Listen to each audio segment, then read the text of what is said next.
Hey you, I'm the Queen of Shade. Welcome to the interview. Don't forget to comment, like, subscribe, and hit my Cash App to support your favorite content creator. Now let's get to the interview. Mwah.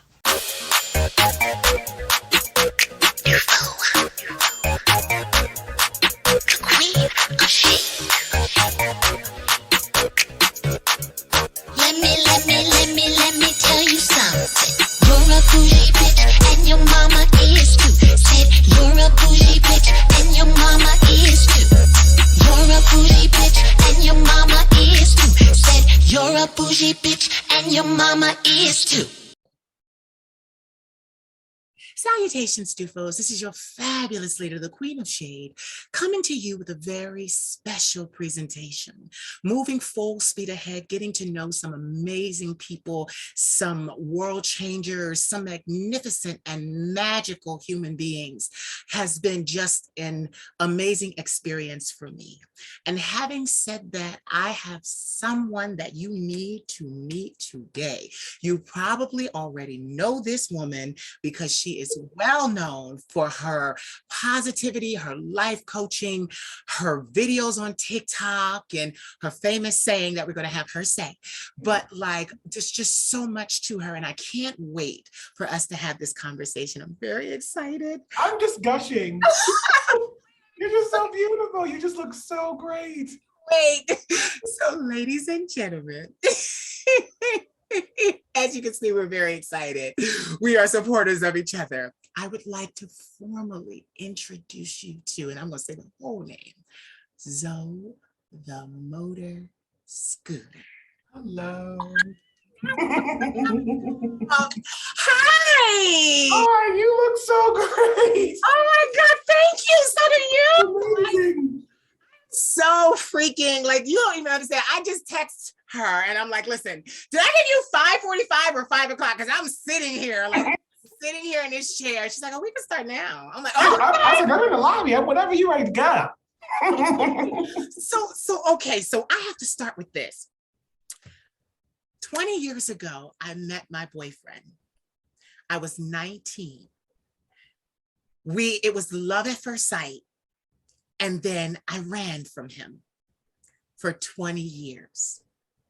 Only to, on June the 30th, the last day of Pride Month, approach him and say, I'm tired of running.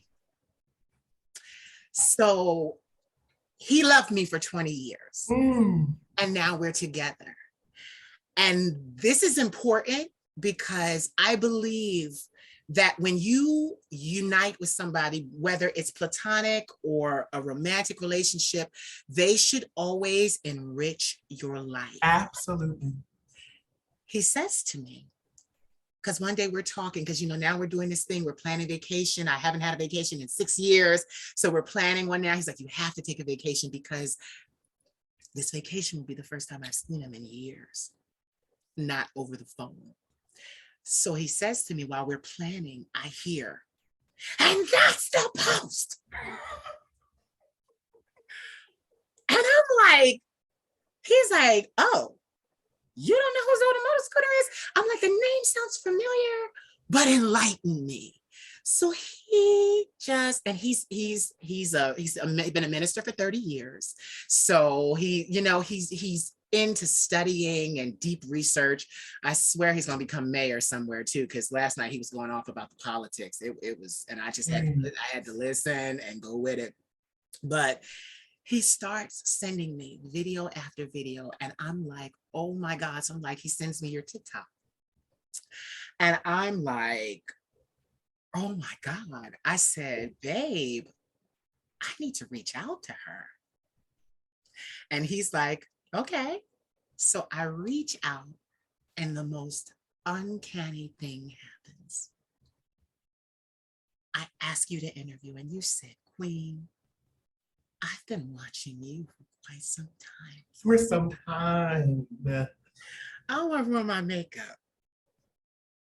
But it's an honor. I was like, for some time. But wait, the honor is mine because I live in this bubble zone. I do. for me to do what I have to do, I've been in entertainment for 20 years. I started as a model, went to Paris for 6 months, then music. I was in New York recording with an A&R from Sony. Like it just has been this upward climb. And then living, because that's what happened. I had to come out of college. I had to medically withdraw from college because of bipolar 1, PTSD, and acute anxiety. Right. It just has been this fight to make something of myself. And for a long time, I felt like I had never accomplished anything. Now, mind you, I'm a survivor and now a thriver. But I felt like I didn't have any claim to any success. And that was also why I ran from him, because I said to him, I need to add value to my life. And he's like, you've always had value. I'm like, no, out there, Right. out there. Because I don't ever want someone to disrespect me the way that I was disrespected my whole life. So the internet it's an uncanny thing. It allows your reputation and your work to precede you. Right. So, and you can reach a lot of people. So they know you. And then because they're aware of how you think, because you can't stand in front of people every day and go through this whole circus of emotion and, this is what I can do. And this is who I am to every single person that you meet. But the internet allows you to put it out there and for them to absorb as much or as little as possible. As they want. Right. And Zoe, you said to me, I have been watching you for quite some time, and I will be honored. I've totally been a fan of your work. So I'm really excited to be doing this today. I started crying because Zoe, to this day, I don't quite know my reach. I work so incessantly because I'm like, okay, this is what the divine has called me to do, and I just have to keep doing it. But I don't hear right. it. I don't hear the applause. I'm in my work because you're not here for it. No. I'm just here doing what I I love to do what I'm supposed to do. Yes. And for people and this has happened. I interviewed someone who worked closely with Diana Ross. And is sharing these exclusive stories with me. And I'm like, I literally get off and I'm like, who the fuck am I? And my boyfriend said to me, and I'm going to share with you, because you're a life coach, so you can get me right together. But he said to me, why do you think you're so expendable? Why do you think that you can be forgotten? And inside, so I do. And it's rough because it does not coincide with the confidence and the power and the mightiness that I portray. There's still that thought of, they can go somewhere else and get that. And my boyfriend, who also has a degree in psychology, said to me, sweetie, we will never forget you. We will never forget you. It's just been such a hard climb. It's been so hard. And now I'm at a point where, I'm starting to see the forest for the trees. I'm starting to make headway, but it's been 20 years. So I'm so honored. Hold on, my grandmother's calling me. I just need to text her and let her know I'm interviewing. But it's so amazing when I see powerful vessels such as yourself. Thank you. Doing what you do. You know who I am. It trips me. It trips me out. It trips me out so much because I'm like, God, listen, I'm on your page right now. This TikTok page, 1.5 million likes. Let me tell you something. You hold nothing back. Oh, absolutely not. Let me tell you something. My boyfriend loves you because he loves the way you think. He said, the dimension. Oh, I said, thank you. Oh yeah. His name is Jermaine. He does what we do. So I'll give you his information so you can thank him. Please. Yes, because he's been following you for quite some time. And he told me to tell you this too. He loves that hallway. He said that long hallway, down that hallway. He said, no, she's not playing around. And for him, he's such an intellect. And he, when I tell you he adores you, he adores you. That means so much to me. Tell him I said thank you so much. Listen, I will, and I will give you his information after this, because you know the great iPhone, you can just share the contact. Absolutely. Right? So like literally, I'm sitting here because he said, oh, I know, you need to know who this is. And then I'm like, and my thing is, I love what I do because I'm not in Hollywood. I built it outside of Hollywood. I didn't want to be in Hollywood because I wanted to own my own intellectual property that was so, so important to me. So I was willing to go against the you're crazies, you're insane, you'll never get anywhere, you'll never be anything. And you know, you fight against those things when they tell you that, and you value their opinion because you respect them. Absolutely. Because they're handing you an opportunity. Absolutely. And they crush you because you're walking away. They crush you. It's like, well, we don't want you to go anywhere else. So they kill your spirit. And to just be sitting here with you. So here we go. Please tell us who you be. For the bitches in the back that may not quite know. Well, here we go. I am Zoe the Motor Scooter. It's such a loaded question when someone says that to me, like, who are you? It's like, it's loaded. Fire all the bullets. I am a Black transgender military vet that's trying to save the world. There's a saying that Shirley Caesar, the First Lady of Gospel, I think I saw this quote from her when I was like 13 or 14. I just never forgot it. And she said, I can't sweeten the entire Atlantic Ocean, but I can get a picture of the ocean and I can sweeten that. Yes. So all I'm trying to do is instead, like, I want to sweeten it, I just want a bigger picture. I started my TikTok after this massive, I just got out of the military. Yeah. I served for 7 years and I extended for my transition, because I transitioned in 2016. Yeah. During Trump, he's firing all these tweets and I am mortified. I'm like, I am about to go to Iraq. Am I gonna like be left there? What's about to happen to me? You know, that kind of thing. Yeah. So, you know, I just gotten out. I didn't know what I was gonna do. I didn't know much of anything. I wasn't really prepared to get out at the time. Yeah. And I moved down here to Arizona. I'd never been here before. Yeah. I've been stationed in New Mexico for 7 years. I'm from Pennsylvania. I'm from Harrison, Pennsylvania. And I'm like, I've never, you know what I mean? So I get here and then I start this aviation job because that's what I did when I was in the military. I fixed planes. And I get down here and I'm like, this is not gonna work. Ooh.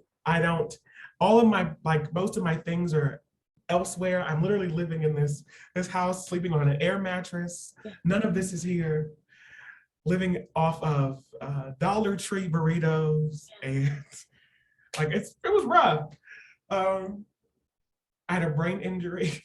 Yeah. Trying to find out how to be a woman. Yeah. While trying to be a civilian again. Yeah. While I was wearing his uniform. It's a very complicated time. And then I was unemployed. COVID smacked me hard, a devastating breakup and a friend breakup. You know, I was going through a lot of identity crisis and, you know, death in my family, and I was alone here. Yeah. And, you know, I'm like, what is that about? I'm like, you know, when I was stationed in New Mexico, it was really an awful place. You know, you're alone amongst many. So, you know, you embrace the suck, as they say, together. Mm. But being here, I didn't have anybody. I didn't know anyone here. I had no friends here. You know, my nearest relative is 2,000 miles away. My nearest friend is 800 miles away. Yeah. So this is just me here. And long story short, I was laying in bed, in a fetal position one day, and my house was a mess. It was a depressed mess. You know what I mean? Yeah. You know,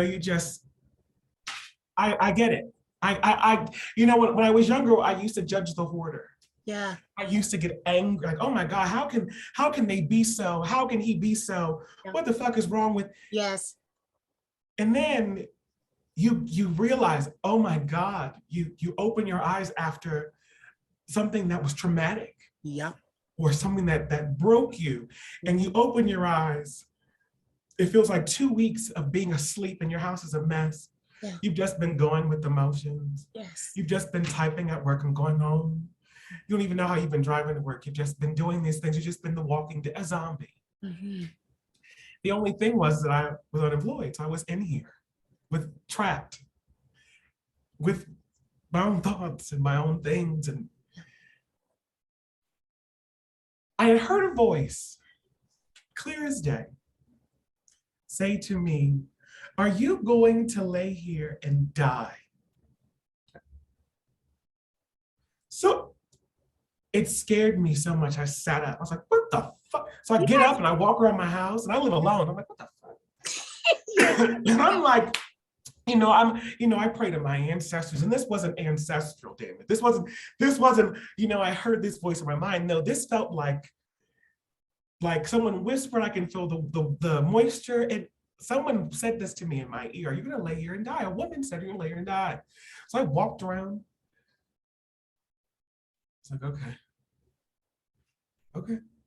So I get back in bed and I crawl back in there and I'll to go back into my 2-week sleep. Yeah. And this voice says one more time, are you going to lay here and die? Okay. So I got up and I cleaned my house. And then I said to my friend at the time, I said, listen, I don't want to heal. I don't want to cope. Yeah. I want to cope.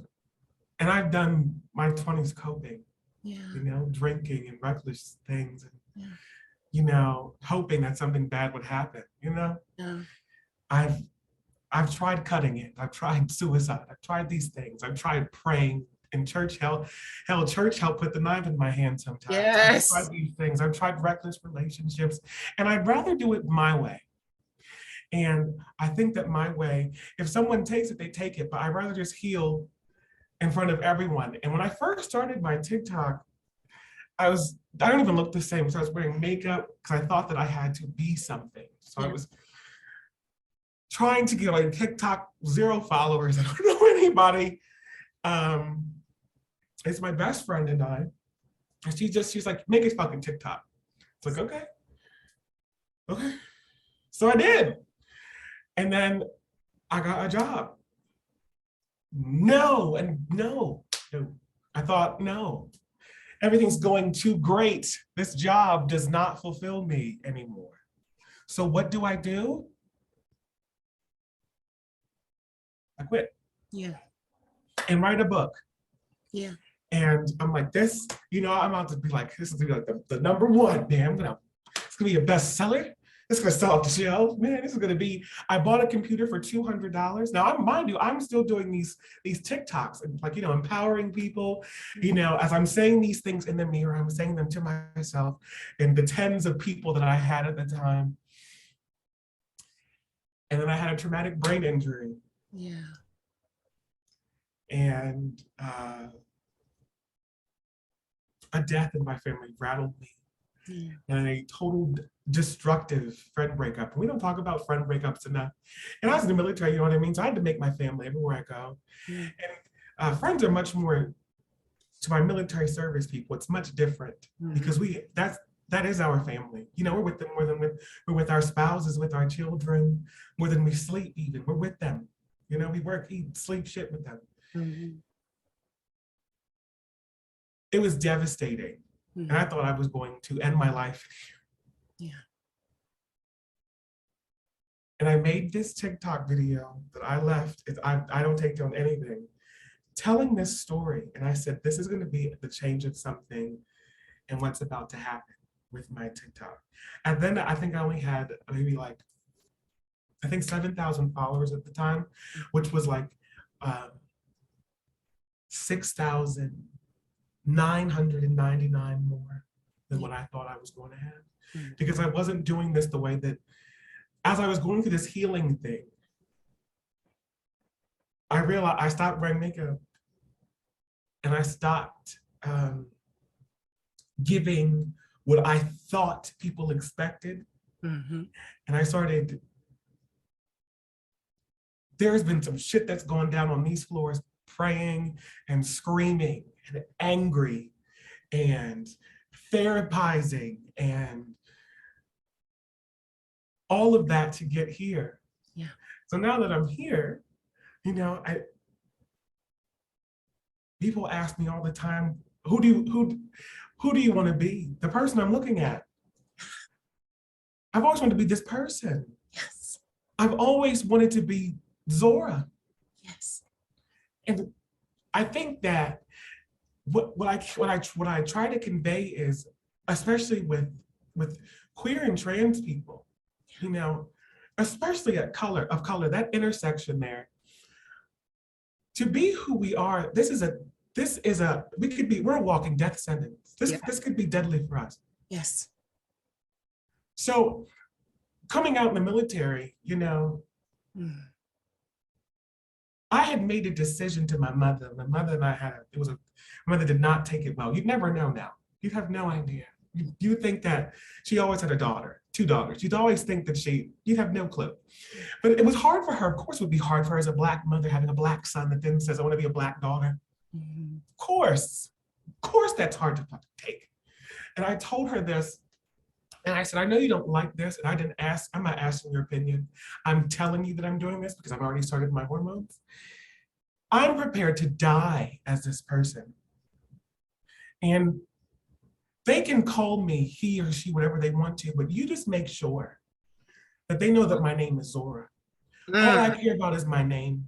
I don't care about the gender that you call me. I don't care about anything under that umbrella. You just make sure that they call me Zora. So the only thing that I wanted when I got out, and this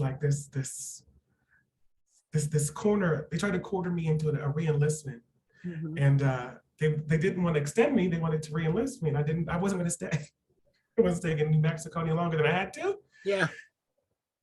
I rushed and I said, I need to get my name changed. And people were like, why are you rushing this so hard? I said, because when they give me my DD-214, whether Trump wants to call me a man or whether I did my service honorably and did, awarded and decorated military veteran of honorable service over here, thank you. You just make sure that he calls me Zora. You make sure that they don't detonate me. And this happened during the time where there was I think 2017 was becoming the highest year, up until 19, up until 20, and it was the highest year that year. And they had dead named Sierra McClevin and I forgot the other young, Tony McDade, I think. They had dead named them, dead named them. And I'll never, they were murdered egregiously enough, but to hear them dead named on the news was this the thing. And I said, if anything happens to me, they will know that I died living in my truth and that my name, you just make sure they call me Zora. Yeah. Yeah. So before I had gotten out, just a little side story, I had went down and I had brought my name change paperwork to the clerk. And Clovis is a very small town, it's a military town, Yeah. And she said, oh, thank God. She said, I've been waiting for you to bring this to me.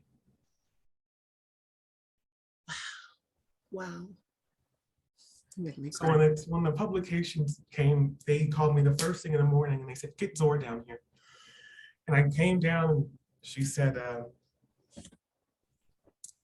Ms. Thomas, this is yours. I looked and it was Zora, man. And I remember taking it back to my unit, like, thank God, we've been waiting for this piece. It didn't mean, my military career was summed up then, was seeing like, my leadership and things like Damn, finally, we got your name. You just give me my name.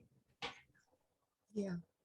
And I bring this to my followers because you can scroll on any kind, TikTok, CNN, hell, Christian Mingles Meet, Yeah. and something can take your confidence from you. Yeah. But not here. Not here. Here in my space, this part of the internet, all I require of you is for you to be you. But see, in order for you to be you, I got to go a step further, and is to make this place feel safe. So whew.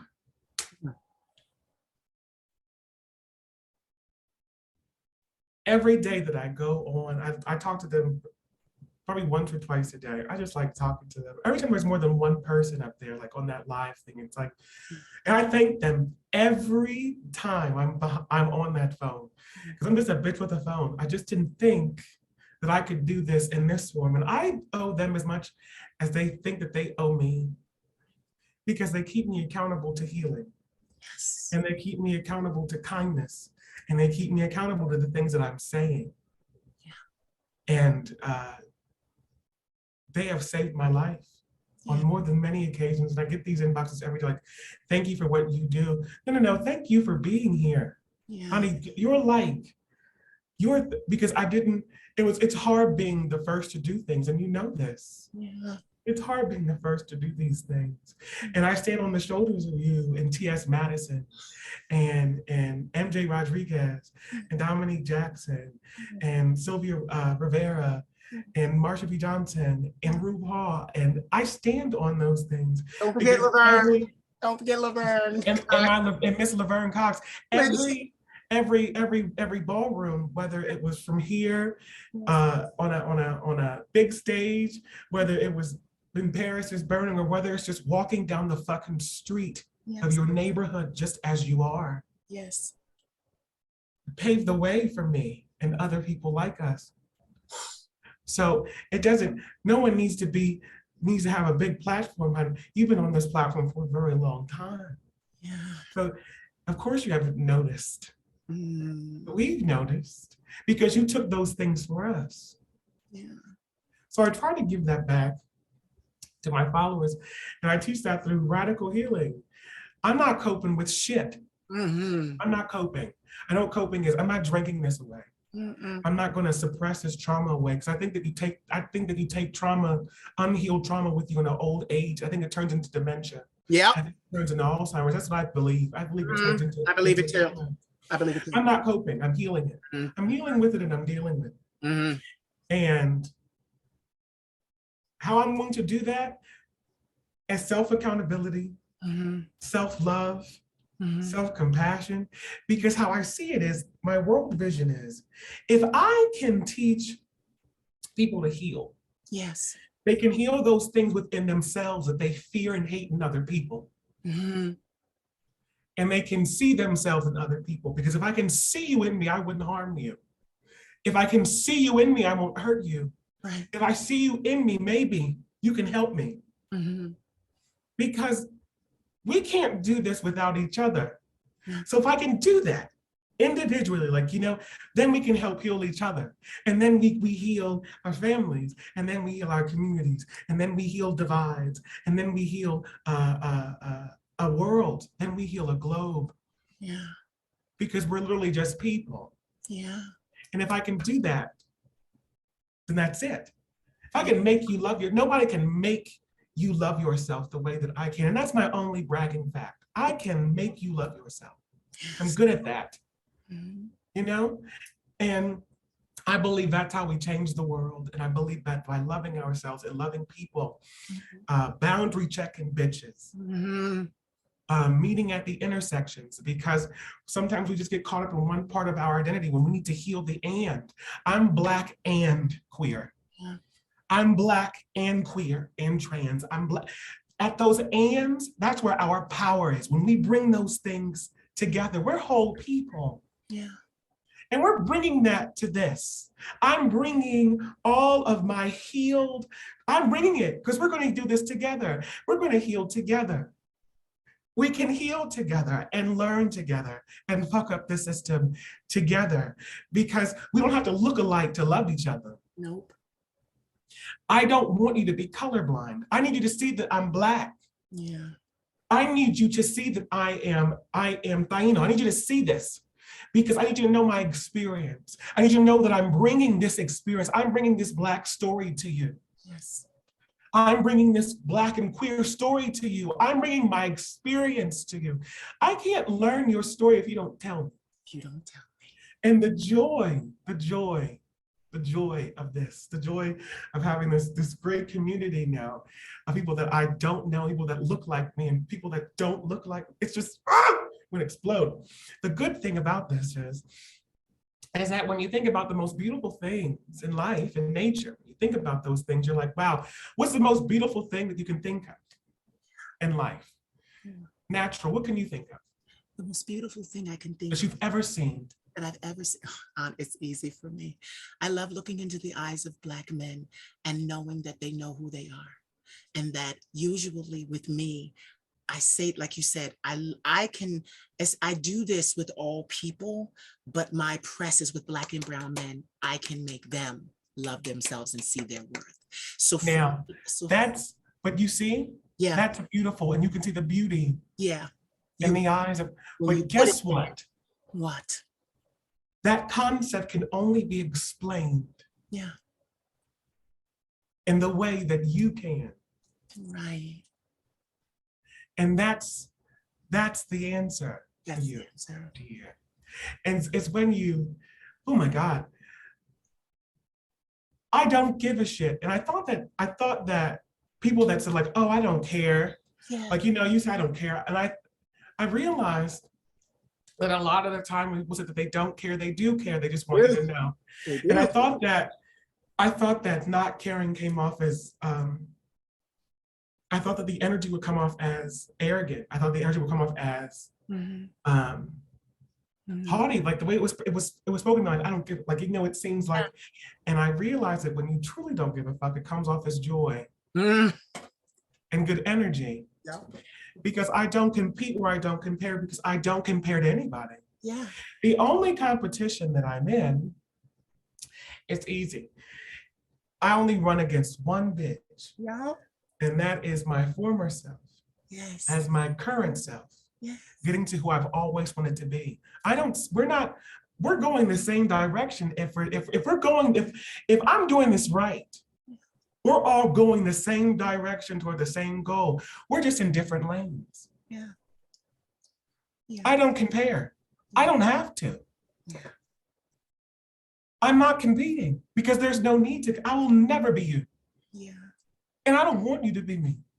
Right. I don't want you to be, I don't. I wake up thinking, oh my God, I can't wait to be more Zora today. Yes. And that is where your confidence comes from. And it doesn't, I can be in a room with Laverne Cox and yourself and Beyonce and MJ, and the baddest women that we've ever seen on cover. Yeah. And I still know that I'm the prettiest person that I know. Yeah. Still in a room full of gorgeous people. And I've not compared myself to anybody in here. Yes. Because I don't need to. Yeah. And neither do they. That's how they know they're all beautiful in the same fucking room. Yes. That's how you know, because it doesn't come off as competition, it comes off as joy. Yes. It comes off as, like, I can't wait to be with that person. Like, what's that energy that comes off of that person? Because you feel no competition here. I am in all of you. Every person that I meet is a superior because you have a story that I don't know. And you have an experience that I don't know. Yeah. And I can't wait to hear it. If you share that thing with me, I can't wait to hear it. You have something to teach me. Why would I need to compete? If you're here to teach me something, you're my superior. Teach me something. Yeah. The only way that I will know how you see the world is if you tell me. The most beautiful concepts, the most beautiful mountains don't even know they're beautiful. Think about that for a minute. They don't even know. The bluest skies have no idea that they're that blue. Mm-hmm. The clearest water is being painted, but it can't tell you that it knows. No. We are the only things on this planet, in this universe that we know of, that can speak and comprehend and fathom and create beauty and splendor. And all of that lives in every fucking person. Why do we need to compete? No. I'm trying to see what you got. I want to see what comes out of you.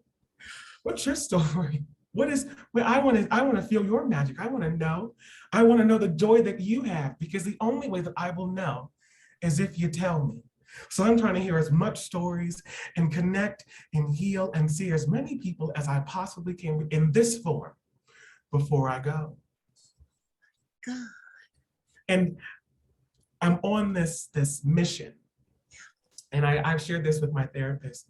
I'm open about it with my followers. I made a death pact. Yeah. And I made my death pact at 50. And everyone's like, well, what do you mean 50? That just seems so.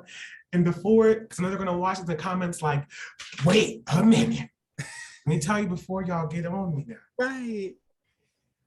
My grandfather passed away early this year.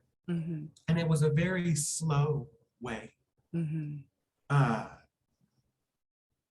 He hadn't been able to use his bowels. He hadn't been able to use the bathroom by himself for probably 4 or 5 years. Mm. He couldn't walk for probably 4 or 5 years, like stand up even. He had not stood up in 4 or 5 years. Mm-hmm. And my family was just keeping him, pumping him full of these meds to, prevent infections from spreading.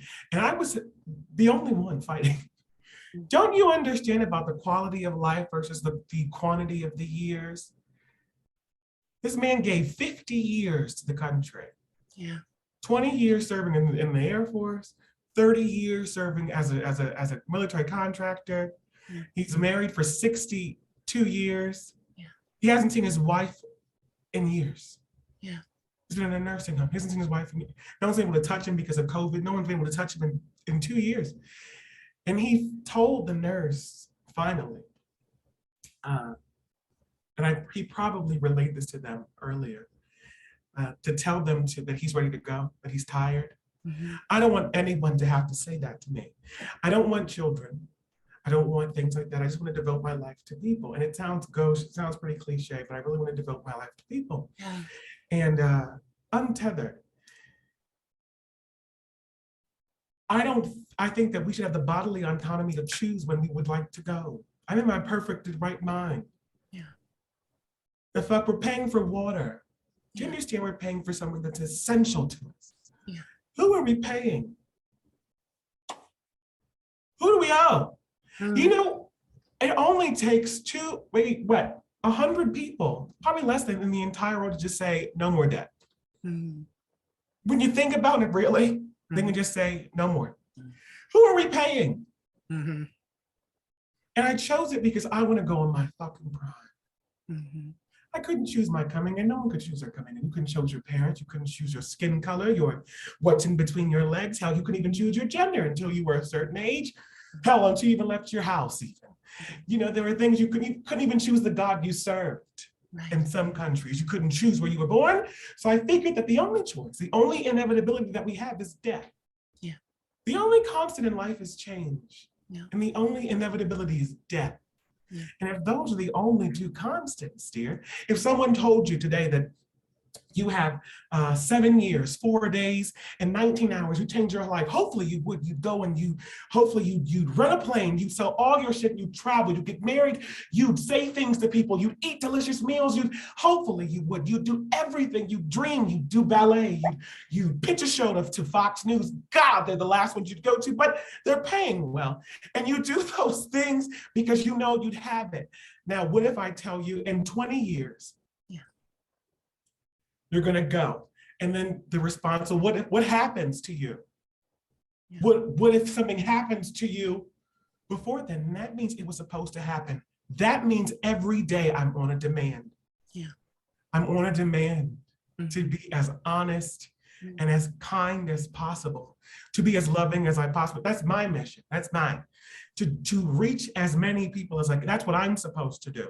I say what the fuck I want. I eat what I'd like because I go to the gym, I take my meds, I smoke a lot of weed, I go to therapy in the gym, and I do what I'm supposed to do. Yes. That's why. That's why. Say what you have to say. Yeah. People say, well, once my mother dies, I'll come out. Or, once daddy dies, then I'll go and I'll chase that dream. Excuse me? Mm-hmm. Once I retire, then I'm gonna, the average retirement age now is what, 70? Yeah. The average life expectancy for the average American is 78. So you want to retire at 70, then live 8 years. Or you just do away with the bullshit. Yeah. I like to connect with people. I work my job. I work to live. I don't live to work. What does that mean? I'm not devoting myself to this job. Yeah. If it doesn't serve me. Yeah. And it sounds stupid as fuck. What else are we going to do now? We've now learned that the government can't bail us out. Mm-hmm. We've now learned that politicians have been marginalized communities have always known that we have been bullshitted too, but the masses, I guess, the other white people are getting now it now. Now they're getting it. What do we have to lose now by going back to college? Mm-hmm.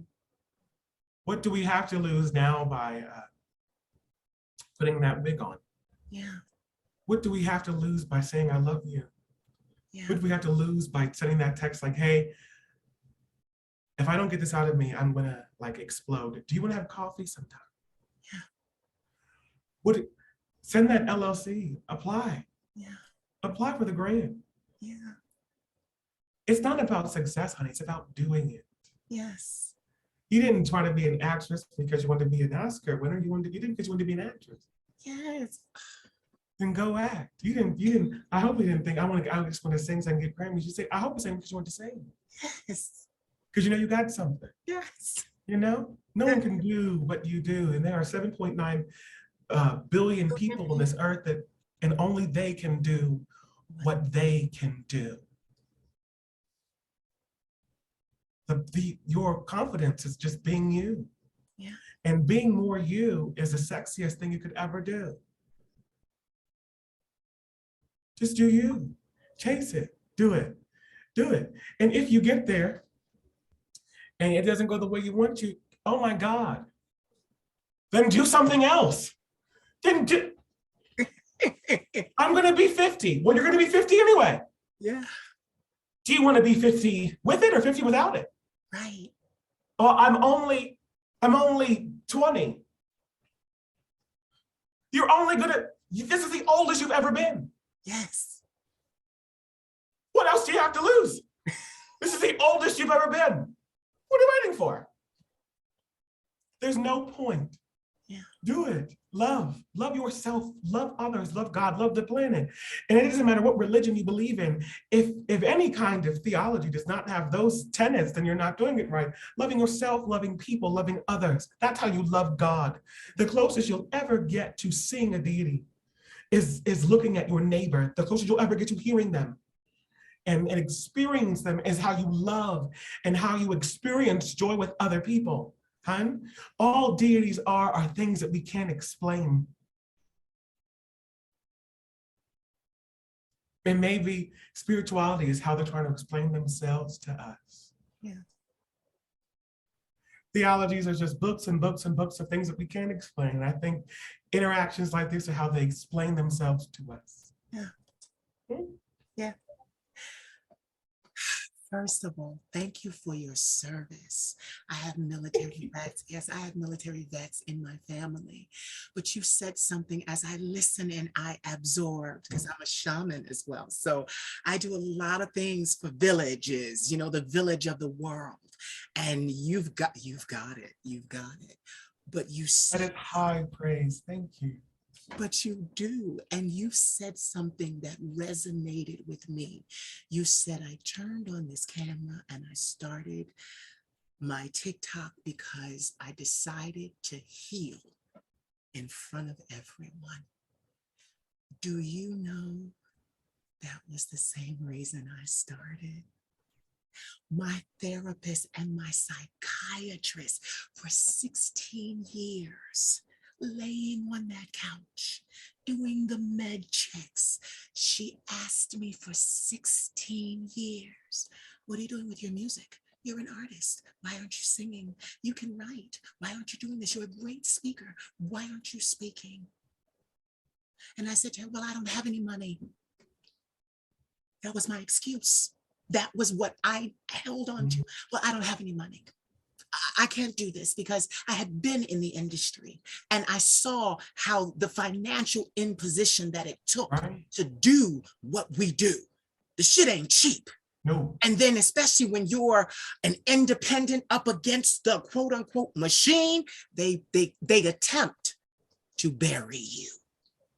So one day I turned on my camera and I used what was in my room, my grandmother's church hats, and I grabbed it. Well, I'm glad you did. Yeah, and it's sunglasses. And I'll never forget the one that went viral. I said, I'm the biggest thing to ever hit the gay community. So all of you haters and hatresses are just going to have to fucking deal with it. Adapt, adjust, cope. And that was it. That was it. It went and it sent my life into a tailspin because you're right. I got up every day, and I was saying this to my boyfriend last night. I got up every day and became infatuated with doing it because I could see the healing in me. It was for me in the beginning. I could see how I could put out to the world this idea of me being my own God, my own deity, my own creator and being of everything that concerned me. I was taking back my power zone. I just said this today to my therapist. I call it the reclamation of space. Going back into these places and reclaiming it. You know, because, and someone had said to me, like, you know, well, something about something being ruined, like, you know, these are ruins. People are still traveling, tourism, coming to see fucking ruins. Put up some fucking tape then. Yeah. What you thought was good, what you thought. This is, well, now let's do it. Yep. Yep, here we go. So this week, on my Monday motivation, I do a Monday motivation every week. Yep. And this week's Monday motivation was self-compassion. And self-compassion, patience, and orgasming. Because for some reason, no, it's not. It is a reason. Women have shame around orgasming and masturbation because women were taught to have shame, particularly women of color, about their bodies and feeling pleasure. I fixed that. Yeah. And I had heard this two-spirit artist, this amazing two-spirit artist. And they gave this poem, and this piece just stuck out to me. And they had said, I am neither king nor queen. I am all things. I am Jesus. I am the blood. I am the sacrifice. I am the crown of thorns. Everything just in me was just like, I'm going to explode. Yeah. I'm going to explode right now because this is just amazing. So I took this energy and I went over to Instagram and I'm like, you know what, like in this feeling, like, you know, this high, like, what am I going to do with this Monday motivation this week? Because I make up my own stuff. And I saw this post on Instagram after getting this zing. Stop being kind to unkind things. Now, I sat on that for a week. I did not use that. Yeah. The prior, I did not. I used something else. Yeah. It stuck with me, and I couldn't stop being unkind to unkind things. And when I conveyed this the first day, it was Sunday, for Sultry Sunday, I said this during the live. I said, stop being kind of unkind things. And it's not my saying, but there's something to that, and I don't know what it is, but it's coming from Monday motivation. Trust me. Yeah. That night it hits me. And I said, I got it. I said, I know what I got. Stop paying into things that do not return peace to you in dividends. Yeah. And I was having this inner conflict with myself because another person who I look up to on TikTok, our big sister Jasmine, I just love her. She had made a statement one day about how going into relationships and for what they can give you. And I was having an internal conflict, like, am I being selfish? Like, if someone doesn't give me, no. In any of your ships, if you don't get your peace back in dividends, then it's a thief. Yeah. It's a thief. Yeah. Anything that does not return peace to you is a thief. No, I'm not saying, oh, you're in my life because you give me. No. You're returning peace unto me. Yes. That's why you're here. Mm-hmm. It is not what you offer. You're returning. I'm investing this into you. You're going to return what I'm paying into you. Yes. My peace in dividends. Yes. Don't pay things. Don't pay into anything that will not return unto you peace and dividends. Yes. No. Yes. So then I had to get churchy because, like, I love stepping away from no longer being a Christian. I can read the Bible as it should be, finally, as a full text, as a collection of texts and stories that have much bigger. And the gift of talents, we heard about the gifts of talents when I was in church. I think it's in Matthew and Luke. And the gift of talents goes to the master. It's going on a long trip. And the master gives one servant 3 talents. He gives the other one 2, the last one 1. The one that has 3 and 2 talents, they invest. And they come back and they double their profits. Yeah. The master says, keep it all. Yeah. I'm going to set you up with, and gives them positions. Yeah. The last one buries it. He buries it, he brings it. He says, master, he shakes off this talent. He shakes off these coins. He shakes off what you gave him. Yeah. What you gave to that relationship, and just gives you something dirty. Less than what you gave. Yeah. Less than what you gave. He said, depart from me, you worker of iniquity, you're a thief. Mm-hmm. Anything that does not return, this in your life does not return peace to you, is a thief, and you shouldn't be there. And that goes for thoughts. People think it just goes for people. It goes for any thought that you keep entertaining, that you keep paying. Hell, that could be thoughts of trauma. You're still paying thoughts of, you know what I mean? Yes. If I'm going to pay you, I'm going to pay your ass in full. Yes. Either my trauma is going to pay me dividends or it's going to be paid in full, but it's not going to stay here. No. You got to owe me. Mm-hmm. That mama, daddy, sister, cousin, brother, friend, relationship, business partner, ideas, dreams of yours that you just keep, that aren't even your dreams. Yeah. That you keep feeding. Hell, some of us are doing things that we should not be feeding. Yeah. Because they were somebody else's dream and somebody else's talent. Yeah. Yeah. A thief. Yeah. We've let thoughts steal from us, steal peace. We've let insecurities steal from us, and we feed them. We feed them either by trying to be something. Yeah. Trying to live up to something that doesn't even exist. Yeah. An invisible standard that doesn't even exist. But the only way that you can do that, the only way that can unravel and undo those things and walk into it, is going back to the initial thing. The only thing that can express beauty, the only thing that knows beauty, the only thing that can comprehend and write it down and sing about it and cook about it and express it with people, is you. And that's how you do it. As I'm sitting here, I say this every now and then, and I don't, because there's so much legal jargon and matter around it. But I think what helped to breed that expendability thought was for about 15, 16 years ago on YouTube, I was just singing covers. That's where I got started, because I have this beautiful mezzo soprano voice. I'm aware.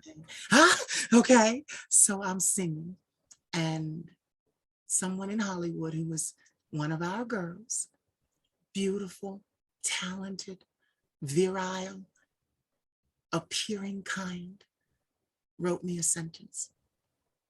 And she said, I just love everything about you. Like you said, I'm the sky. I don't know that I'm blue. I'm just continuing to sing. I said, thank you. And I moved on. That Hollywood insider launched a 16-year hate campaign against me behind the scenes to destroy me. I literally, with my lawyer, have been for the last 4 years putting together an economic damage lawsuit because that woman stopped me from the point of sale on a lot of things that I could have made money on more than what I have now. And you would think 2 years, 3 years, 16 years, one of our girls harmed me and everything that I have. Do And you think that you would be here had it went the way that you wanted it to if then? it wasn't for her, if it wasn't for her, I would not have challenged myself as much as I did because I was forced to think outside of the box. I had to outsmart her. I had to outdo her. When she attacked this or leaked my albums or did anything, I had to have ways to fly. That's when my wings as the phoenix were developed. So to this day, I understand and I'm not mad at her. But as you go through what you go through, the residual is still there. I'm getting rid of it. Absolutely. Because it hurt. The hurt. hurt The hurt. of things don't go away. Yeah. And the power, don't get me wrong, the power, what they do to me. Yeah. It doesn't do what it used to do. Like, the power is not there. Oh. But honey, we learn from hurt. Yeah. We have to learn from hurt. Yeah. We stub our toe, we learn from it. Hurt does not go away. Yeah. And my therapist just said today that there's lessons there. Yeah. That there's lessons in there. Yeah. So funny. And it shows our grit. Yes, there you go. One of my friends who's a executive producer in Hollywood, because now I'm stopping and treading in territories I never thought I'd be in. And they're calling for me, not a version of me or not a version that they feel that they can make. They want actually my version. So it's like, oh, you created something and we feel we can partner. Yeah. So she said to me, she said, 16 years and you're still here? I said, yeah. She said, well, then where else should I be? But then she said, damn it, you ain't going nowhere then. It didn't work. No. So let it go. She told me, let it go. 16 years and you're still here? And she threw it. She said, no, let me make sure. She threw everything at you, right? The kitchen sink and everything. I said, the whole house. She said, oh, then baby, let it go. Let it go. She ain't got nothing else. Listen, she doesn't. Because the wings grew. The wings grew. And even with my boyfriend, that was an area where I was scared because I was told, listen, I'm big into Zodiac and I was told that, I'm a Libra. I was told that we couldn't keep the attention of a man. I read somebody's version and I let their version become my version, which I shouldn't have done. And it said that, oh, you're charming, you're beautiful, but no one will ever stay. And I took that to heart. And I operated that way in my life. And there were men that wanted to date me, but I would not date them because I felt I was expendable. I felt that they would get tired of me, that they would get bored of me. And it took the man of my dreams saying to me, I have loved you for 20 years and you think you're expendable. He really cut that up. He chopped that up. He was like, I don't want to hear that no more. Because clearly he says, now, you have this idea, but you have this historical evidence now. You have what you can see. I'm telling you, I've loved you for 20 years. We're together now. This is data that you can collect versus an idea that has never been tested, never been tried. It's just in your head floating. He's like, he's not even confirmed. Yeah, thank you, not confirmed. And he's like, over here, you have a confirmation. He said, so which is it gonna be? I said, well, I'm gonna stay over here with you. I'm gonna stay over here with I you. love it. Yeah, listen. I love it. Listen, I've been celibate for 10 years. On August 9th, it'll be 10 years of celibacy because I was a lot of sexual beforehand. I needed to cleanse to focus on my life and build this journey. And It took me 2 years. I can understand. yeah. So, honey, I told him already. Like, I'm preparing the set list. I got the set list. Baby,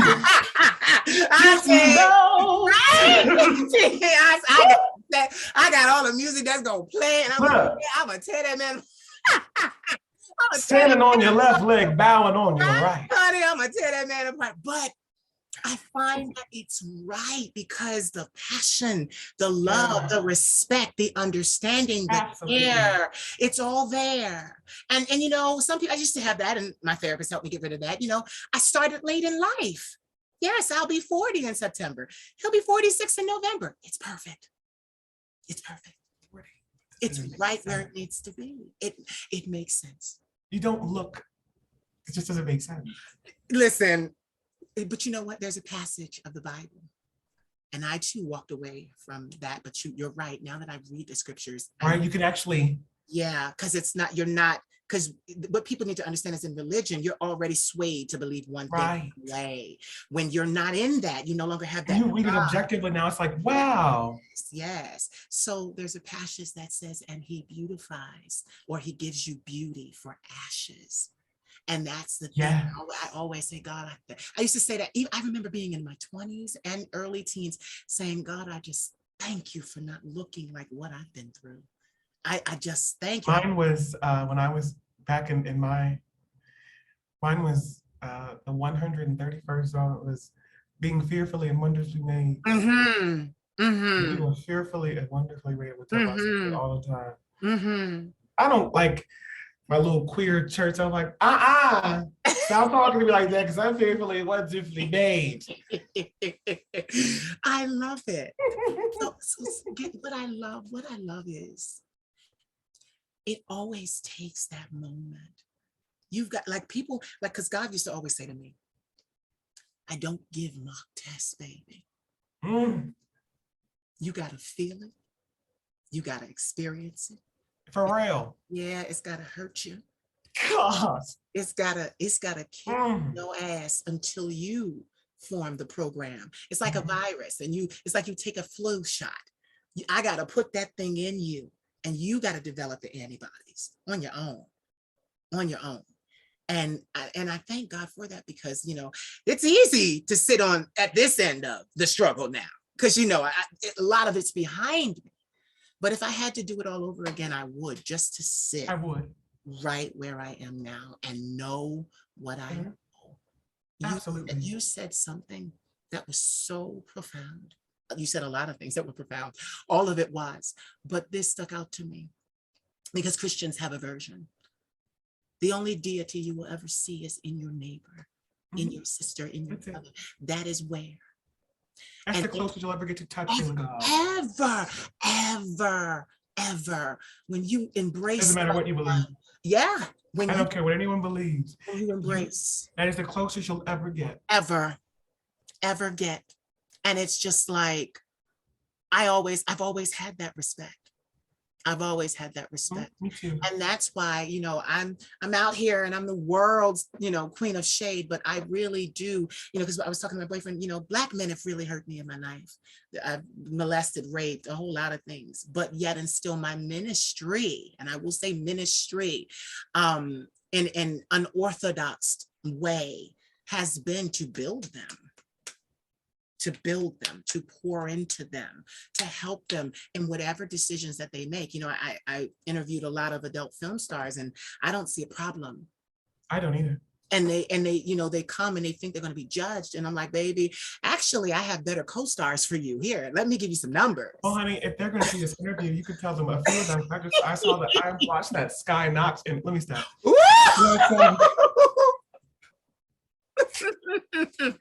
Gay, like gay. Yes. Like, are you questioning? Like, yeah. You know what I mean? Yeah. I think about that when I see, you know, some gay porn stars. Like, are you like gay? Like, are you like gang? Like, are you gay? Like from like the waist down. Listen, if I just, just shave a little bit, just leave it. No, Sky's amazing. But I mean, it doesn't, gender, I learned, especially leaving Christendom. Yeah. Stepping back, doing the amalgamation, because Yeah. growing up, you had to separate being Black Yes. and queer. Yeah. You can't do that. Mm-mm. No, Mm-mm. you don't do that. Mm-mm. So I had a huge, maybe like 6 months before I started hormones, this guilt of giving up my Black malehood, Right. giving up my Black maleness, Wow. because that was what I was getting a lot of. And it was from Black men, actually. Wow. A lot of flack from Black men Yeah. that I gave it up. And I was Yeah. like, gave up what? Gave up what? And it was a huge, I felt this guilt. Yeah. And I was like, y'all got some nerve. My abusers looked awfully lot like y'all. Ah! Mm-hmm. Mm-hmm. Mm-hmm. No, no, you speak like a good. betrayal. Like I was betraying something in me. Yeah. And it's not. And thank God, but it really was this deconstructing myths of myself around Black men. Yeah. Particularly straight Black men, because Yeah. cis Black men, Yeah. you know? Yeah. So that was a thing in itself too. Yeah. Deconstructing that. Deconstructing oh my God, deconstructing that Yeah. within myself. And You know. definitely a process. So I definitely appreciate your ministry. Yeah. And you pouring in. But you know what it is too? Both of us are saying some very powerful and profound things. But what we need to understand, and I mean the people watching, is that you said something earlier. The dreams that a lot of these Black men have are not their dreams. No. They're what someone else said Somebody else. They should be, how they should act, how they should walk, how they should stand, how they should sit, how they should respond, how they should greet women or greet men. It's all somebody else's words. Somebody else wrote the screenplay and you standing on the damn stage acting it out and didn't question a single line and say, not a word. Right? And say, well, wait a minute, that doesn't hit me. I'm not understanding the motivation behind this. So instead, the Black male guilt materializes in hopefully healthy ways, but then sometimes it turns into other things that lead to systemic mass incarceration of our men, violence perpetrated on Black women and trans women by Black men. You know, like these things manifest in different ways because of things that they were told to accept. And I talk about this as of recently, these past few days, actually, about how toxic masculinity gets women like me killed. Yeah. Macy Gray's comments get women like me killed. Yeah. Because all of a sudden, after you've reached coitus, now you're questioning yourself. Yeah. Are you gay now? And that's dangerous. I've seen that. That guilt is dangerous. I've seen that. That anxiousness is dangerous for us as we're putting on our clothes. I've seen it. You're staring at us like we're right. All of a sudden, their guilt and the shame comes because they were not taught properly that they're allowed to express. Yep. And that they're allowed, and that gender is a spectrum, and that womanhood is just a fucking role in a name, and that orientation is not Black and white, and that you're allowed to be this magical, curious, inexpendable person that you are, you invaluable resource. Yeah. That you're allowed to do those things.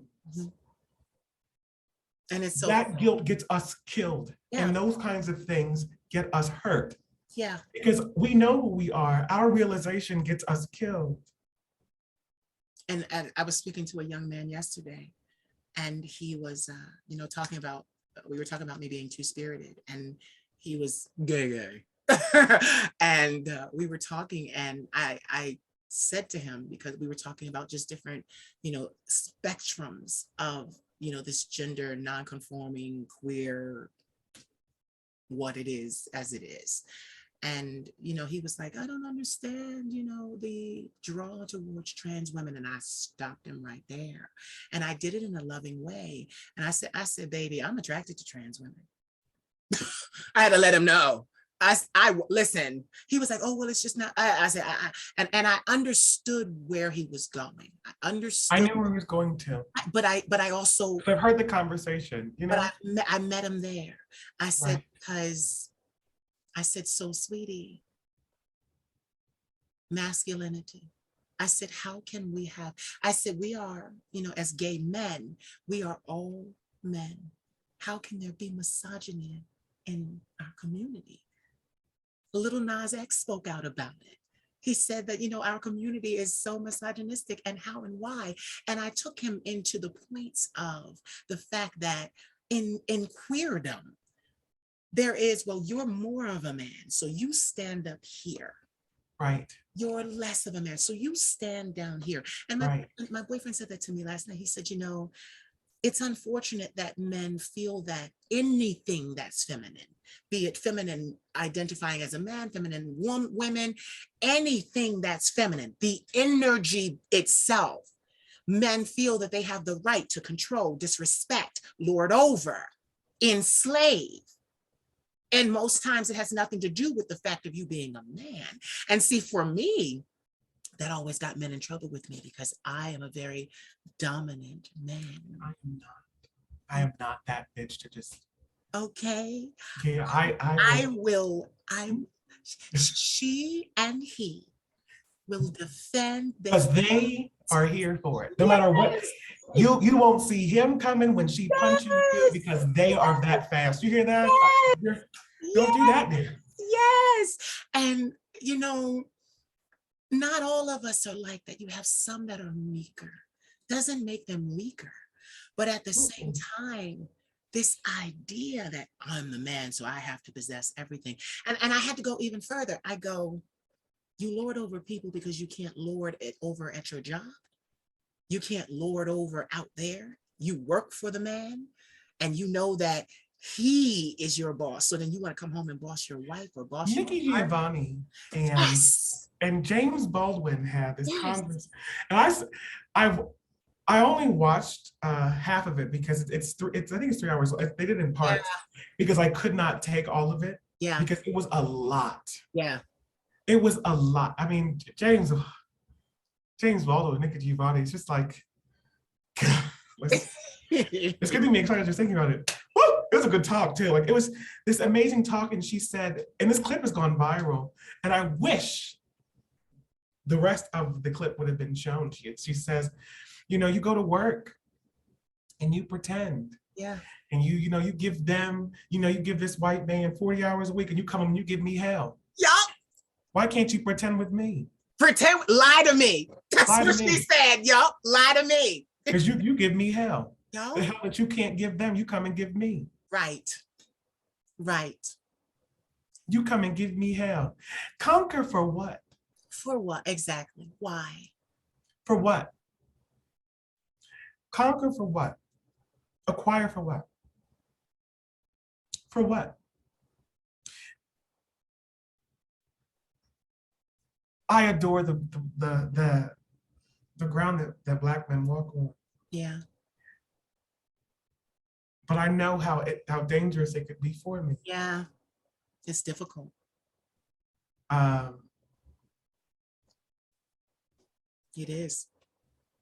I have neighbors. My neighbors are Black, and one day, like a year ago, and at this time I had like red, like this, like 38-inch hair. Yeah.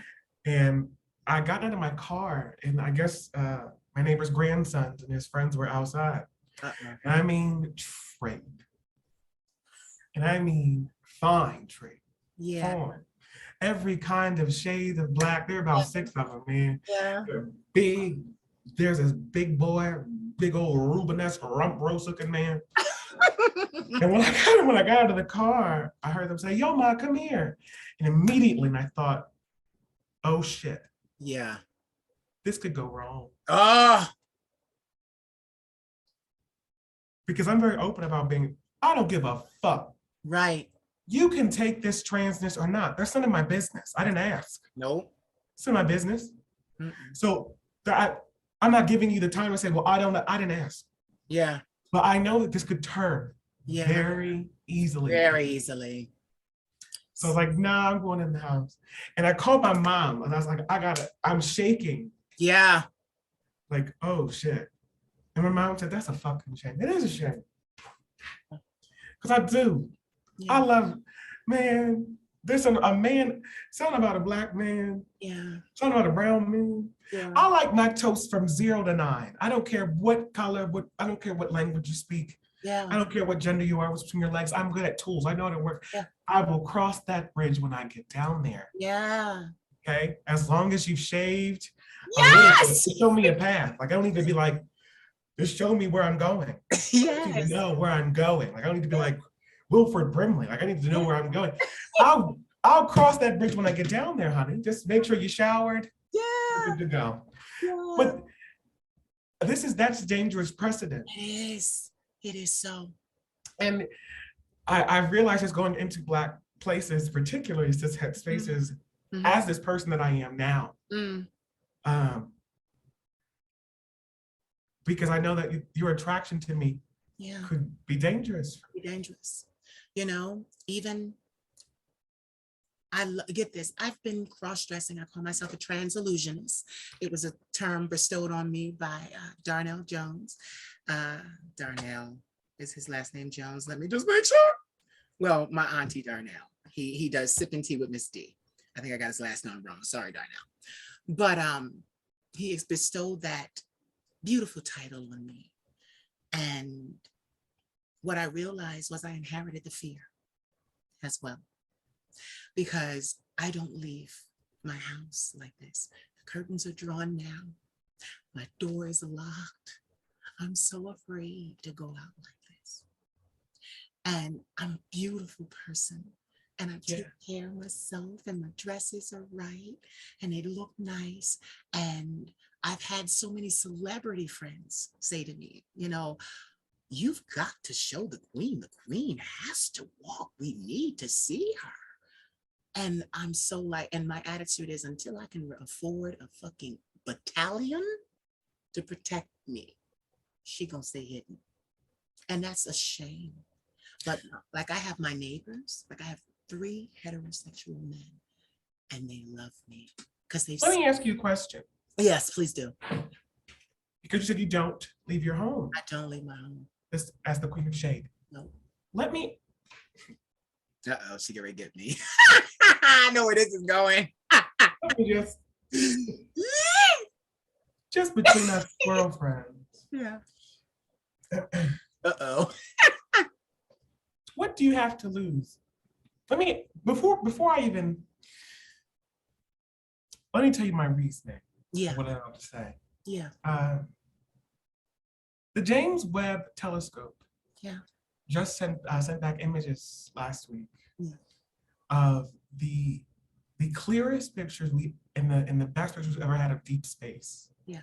Right? 7 pictures altogether. Yeah. And one of my favorite pictures is this one, the deepest, we've ever had of space, this 13.8 billion year old light that we're just seeing for the first time. It's amazing. Wow. There are probably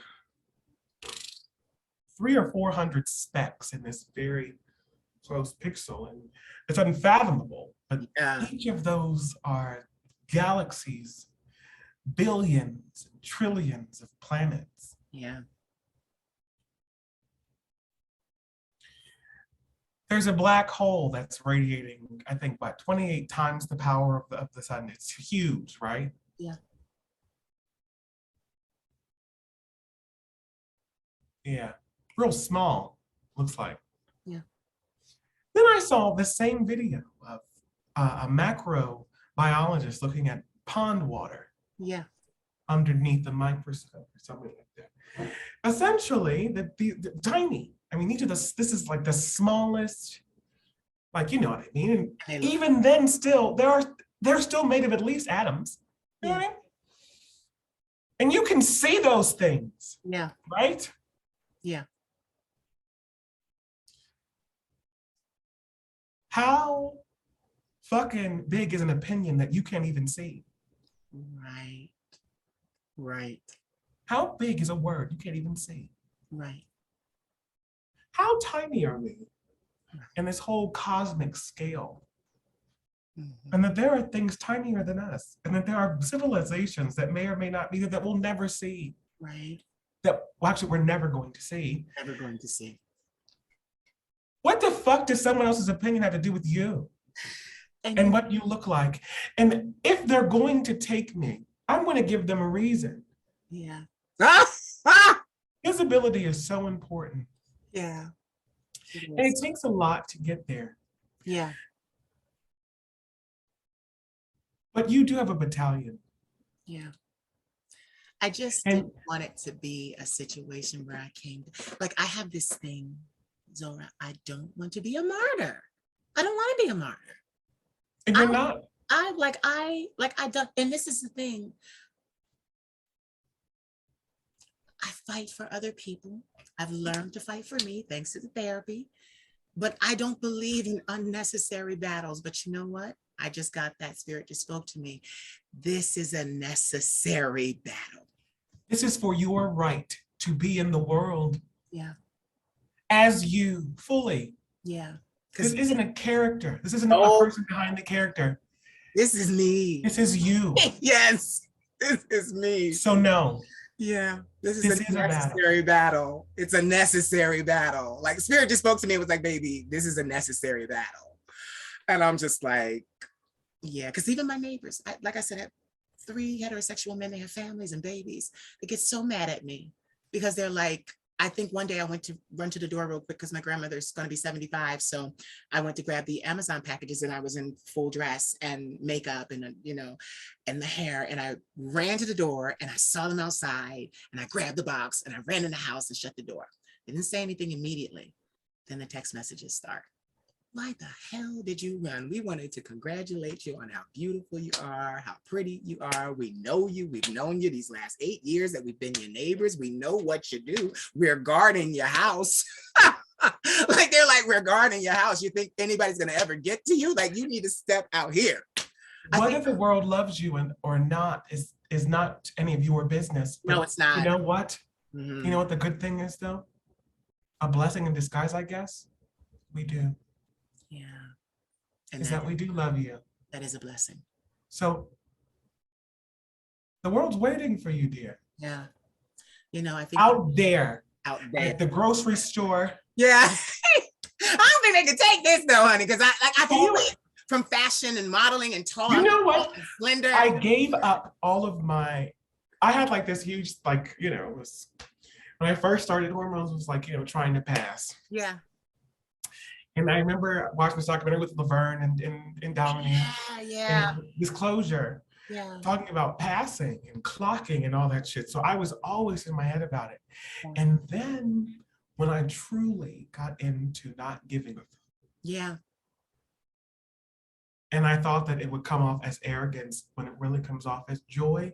Mm-hmm. You're gonna take what the fuck I give you or not at all. How about that? If I could go in the world and listen to me, the world outside of my door does not look like me, and that's fine. It's fine. But the world is just also outside of that racist door doesn't look like them either. Mm. Or bigoted doesn't look outside of their fucking door either. Yeah. And you realize that hate will never walk up to your face when you're confident about who the fuck you are. They have to come in groups. And if you're gonna come with a group, I'm gonna give you a goddamn show. Yeah. Yeah. You just make sure they call me what my fucking name is. And that's the Queen of Shade. It's trademarked. Yeah. Yes. Yes. Yes, you're right. I had this instance years ago. I had just gotten back from Paris and I had these long braids in my hair and I was walking because I'm from Philadelphia. So you said Pennsylvania, I'm from Philadelphia. Harrisburg, hello. Yeah. So I was walking in Center City and I was minding my business. And it was before I was wearing dresses or anything. It was just my face and my hair. And I'm in some shorts, minding my business, walking in the Rittenhouse Square area, which is a very ritzy part of town. And I passed this drugstore. And there are 3 Black men unloading a truck, and they're young. And like we said, Dre, muscular, beautiful, the right kind, but the wrong kind. There it is. Okay. Yeah. So 2 of them look at me as I'm walking because they're watching me walk, because I started modeling at 19. I walk that way. I'll be 40. I've always walked that way. It was practiced. It became my way. And even before being trained to do it, I moved like a cat. I'm very feline. So I'm walking and I'm minding my business, and the sun is behind me and the wind is blowing my braids. And 2 of them say, "Big ass fucking hands." And I kept walking, but they're saying this before I got to them. The biggest, prettiest, most masculine, most muscular of them said, "But a gorgeous face." And I looked at him. This face card will never decline. Right? And I looked at him, and it was a relief. It was a relief. I looked at him and I said, "Thank you." And he said, "You're welcome." And I walked past all of them. And the 2 were looking at him like. That just started something. It did. That was a seed. Yes. That was, people, I says, you think that it's like this huge movement. These things start in conversations just like that. Yep. Between you and your boys, you and your girlfriend. Yep. It starts just like that at the family function. Yep. This starts in the group text, honey. Yep. This stops in the email. What was so funny about that transphobic ass joke? Yep. I can only imagine the conversation they had with him. Tell me what was funny about that. Exactly. And then all of a sudden, now, how much you in the bet? They talked about, yeah, you fucked around. Yes, you have, haven't you? Here we go. And now it's just like, you probably just normalized something. Yeah, you did. He did. That just saved somebody. It did. Me. And you just saved somebody else. Because you probably saved someone else behind you. Yeah. Oh, Zora. I didn't even. Do you understand? I got it now. I didn't even think about it like that. You saved someone behind you. Save someone. There are a lot of people behind you. There is a battalion. Yeah. There are some people behind you in your position that are going to get there. And when they get to your position, it's going to be great. Like, thank God, because I'm here in this position. Yes. And it was you. And like I said, T.S. Madison and T.S. Eve and MJ and Laverne and Rue and you know, Divine. There were these people here. Yeah. There were these Billy Porters. Yeah. You know? And there were Billy Porters who were on TV and those that weren't. That were doing this, that were doing the same shit. Yeah. I'm in this space. Yeah. And now that I'm in this space, I'm trying to do this in this space for someone else behind me. So when they get here, they can do it. Right. So I'm going to make this space better. So then when the next person comes behind me, this whole queer thing is going to be a better experience than what the fuck I had it. And if visibility is what I have to do, well, then come on. Yeah. I'm a big bitch. Yeah. And you don't scare me. So. Yes. And you know what's so funny? Even when I'm afraid, my first reaction is to fight. My psychiatrist would always tell me that fight or flight response, mine is to fight. I will fight you. I'm ready. Yeah, I will fight you. And you know, you said something too, and I've said this before to my following, even though I didn't want to go outside, I'm prepared to die for this. I'm prepared to die for this. Yeah. And that's a difference. That's a difference that bigots don't have. Yeah. That is why you will lose. Yeah. Every time. Every and time. if they're gonna watch this interview, you're gonna lose every time. Because that's the difference. Yeah, because they don't anticipate that. You don't anticipate this. They're like, why isn't she giving up? Why won't she stay down? We're willing to die to go to the grocery store as this person. Grocery store. So no, I don't you don't scare me. Yeah. Side note, they couldn't take me, child, because these dresses I got in hair and this hair and these wigs. Then give them. What you say? Let have, honey. Listen, every runway, every Woo! hallway Every is your stage. every Give street. them a motherfucking show. And I did it for years. I would just be walking. So I'm wondering why you're not give them a show. Yeah, I just. They need to see this emerald ensemble. Yeah. These high cheekbones. They need to see this convert. They need to see this. Yeah. It's you. It is. It is. It's you. And how dare you withhold that from them? Yeah. How dare you withhold that from people who need to see you? How dare you withhold that gift from us? How dare you tell us that we're not ready for you? Right. Right.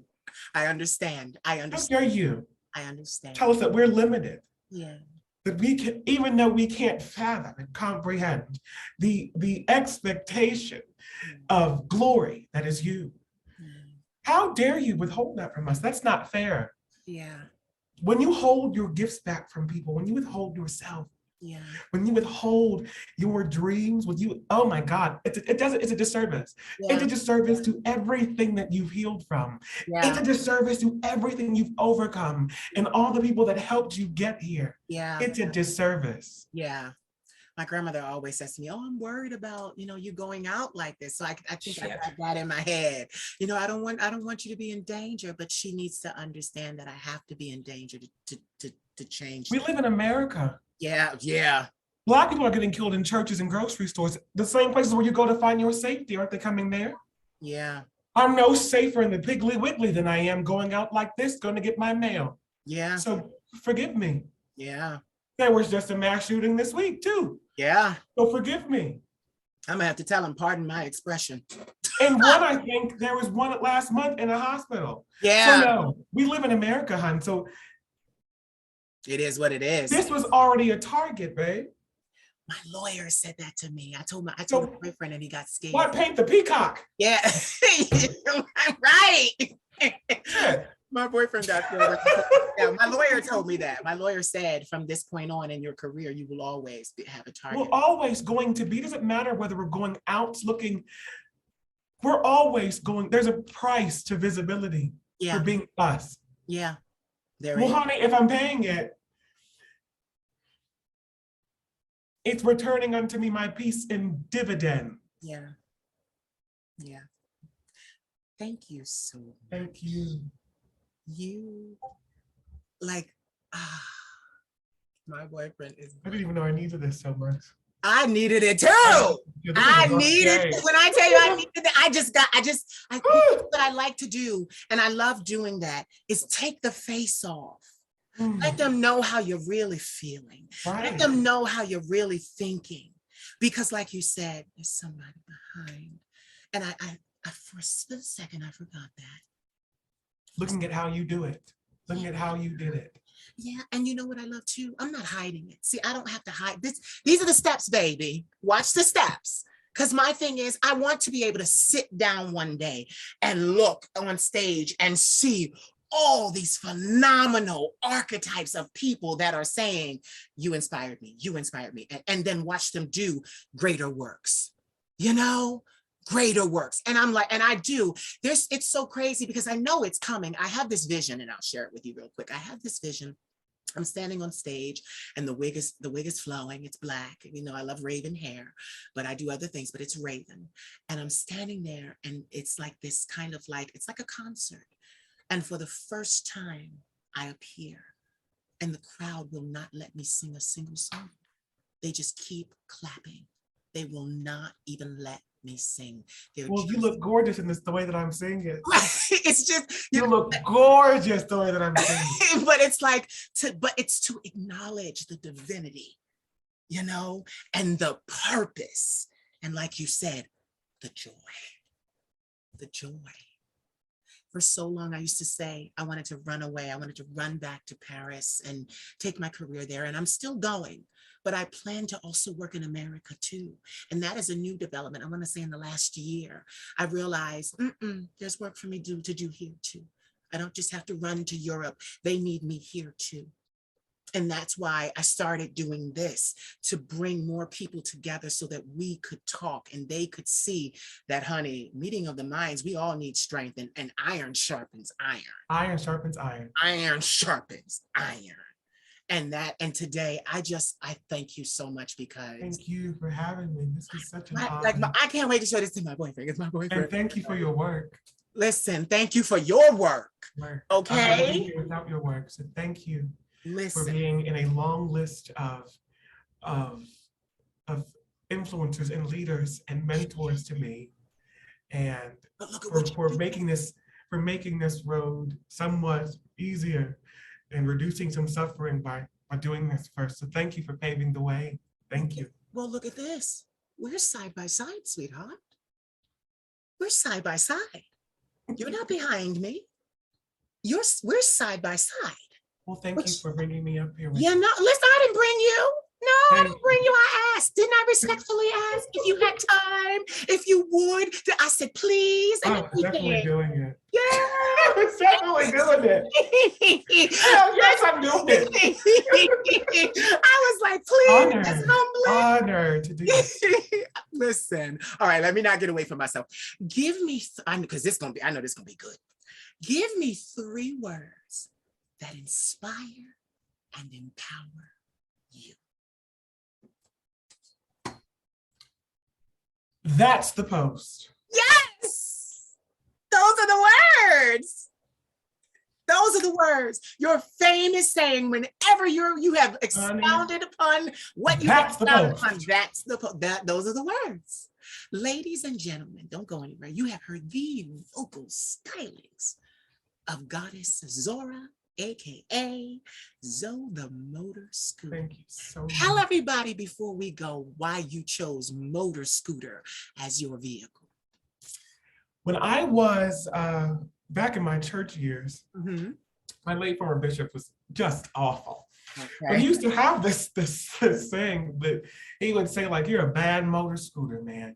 So when I got my first 1,000 followers, I thought to myself, I said, I need to think of something that's gender neutral. Yeah. And going back to the reclamation of space, this man who did some heavy, serious spiritual abuse. Yeah. I said, you know what, you bastard, I'm going to take this from you. Yeah. And I'm going to make it something different. Yeah. So now a motor scooter is a gender neutral term that we are full of gas and always ready to kick some ass. Yeah. Anybody can be a motor scooter. Tell everybody. Yes! Tell everybody where they can find you on social media. I'm on social media, on Instagram and TikTok at Zoe the Motor Scooter. Thank you for having me. One more time. You got to say it. Now you got to do it for my boyfriend. You got to say it like you say it. I got to do it for real. Like you ended. Like that's going to be the end of the video. Go. And that's the post. Boom. Don't go nowhere. So did you enjoy? I hope you did. Please like, comment, subscribe, share, and don't forget to cash at me at the Queen of Shade. I am your favorite content creator, right? Right. You want to see more of this content, right? Right. Cash at me. I love you. Mwah. I've got my black stilettos on. Don't you make me take them off. I'm assuming first position. Wanna show you I'm a boss. I've been given 60 seconds just to put my thing down. I'll have you wanting my stilettos by the time I turn around. Turn that TV down.